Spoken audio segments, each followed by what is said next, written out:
श्री कृष्ण द्वारा अर्जुन को दिए हुए गीता के संदेश के कुछ सुंदर तत्व। विचारवान मनुष्यों के लिए यह बात सिद्ध है कि पूर्ण प्रकृति ही पूर्ण ब्रह्म को प्रकट कर सकती है। अपूर्ण आत्मा की पूर्णता और ब्रह्म भाव प्राप्ति के द्वारा मुक्ति तभी संभव है जब आत्मा प्रकृति पूर्णता को प्राप्त करे। प्रकृति, अधिभूत, अधिदैव, आध्यात्म 3 कारकों से युक्त है। मनुष्यों में यह तीनों कारक अधूरे हैं।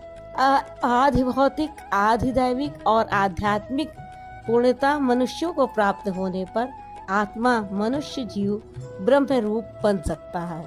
अतः जिस शास्त्र में आधिभौतिक, आधिदैविक और आध्यात्मिक त्रिविध शुद्धि के लिए उपाय पूर्णतया बताए गए हैं, वही शास्त्र पूर्ण और भगवान का वाक्य है। मनुष्य के लिए आधिभौतिक शरीर है, आधिदैविक मन है और आध्यात्मिक बुद्धि है। शरीर की शुद्धि कर्म के द्वारा, मन की शुद्धि उपासना के द्वारा और बुद्धि की शुद्धि ज्ञान के द्वारा होती है। अतः जिस शास्त्र में समान रूप से कर्म, उपासना और ज्ञान तीनों के उपदेश की पूर्णता हो, वही भगवान का वाक्य होगा। इसमें कोई संशय नहीं है। श्रीमद् भागवत गीता भी भगवान वाक्य होने के कारण पूर्ण है और यही गुण वेदों में भी विद्यमान है। वेद अपने संहिता, ब्राह्मण और उपनिषद रूपी 3 भागों के द्वारा कर्म, उपासना और ज्ञान का पूर्ण साधन बताकर आत्मा को सच्चिदानंद पर ब्रह्म परमेश्वर की प्राप्ति का पथ प्रदर्शित करते हैं।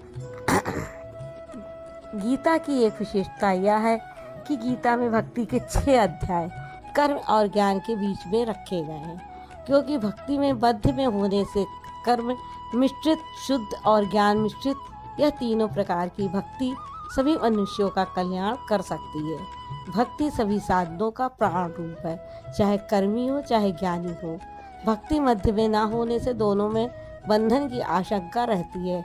भक्तिहीन कर्म अहंकार और कर्तव्य कर्तव्य उत्पन्न कर सकता है, परंतु यदि कर्मी अपने को भगवान का निमित्त मात्र मानकर जगत सेवा को भागवत सेवा समझकर भक्ति के साथ कर्म करे तो उस कर्म से अहंकार या बंधन उत्पन्न नहीं होगा। उसी प्रकार भक्ति विहीन ज्ञान वाले मनुष्य में तर्क, बुद्धि और अभिमान उत्पन्न होकर ज्ञान मार्गी मनुष्य को बंधन में डाल सकता है। परंतु ज्ञान के मूल में भक्ति रहने से ज्ञानी भक्त पूर्ण बन जाएगा, केवल तार्किक और अभिमानी नहीं रहेगा, जिससे उसको पूर्ण ज्ञान की प्राप्ति होगी। पर ब्रह्म स्वरूप भगवान श्री कृष्ण ने गीता में मध्य में के अध्यायों में भक्ति को इसलिए भी रखा है क्योंकि 2 विरुद्ध पक्षों में विवाद के समय मध्यस्थ शांत मनुष्य ही विवाद को मिटाता है और विवाद को आगे नहीं बढ़ने देता। कर्म और ज्ञान में सदा ही विवाद रहा है, तो भगवान श्री कृष्ण इसी प्रकार परस्पर विरुद्ध भावों का सामंजस्य गीता में दिखाते हैं। इसमें स्पष्ट सिद्ध होता है कि भगवान के पूर्ण अवतार थे और उन्हीं पूर्ण अवतार के श्रीमुक्त उच्चारित गीता संपूर्ण ग्रंथ है। प्रारंभ में 13 तुझको अर्पण भावना से भगवान श्री कृष्ण के चरण कमलों की वंदना करते हुए श्रीमद् भागवत गीता का यथारूप वर्णन प्रारंभ हुआ है।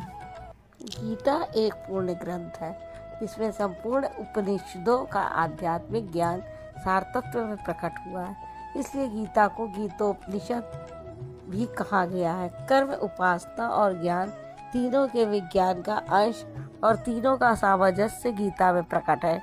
गीता में समस्त उपदेशों का ज्ञान भरा हुआ है। इस प्रकार की समाधि पूर्ण ज्ञानमयी भाषा को पूर्ण ज्ञानी के सिवाय और कोई नहीं कह सकता, क्योंकि समाधि भाषा के कहने वाले केवल पूर्ण समाधिस्थ पुरुष ही हो सकते हैं। राधे राधे।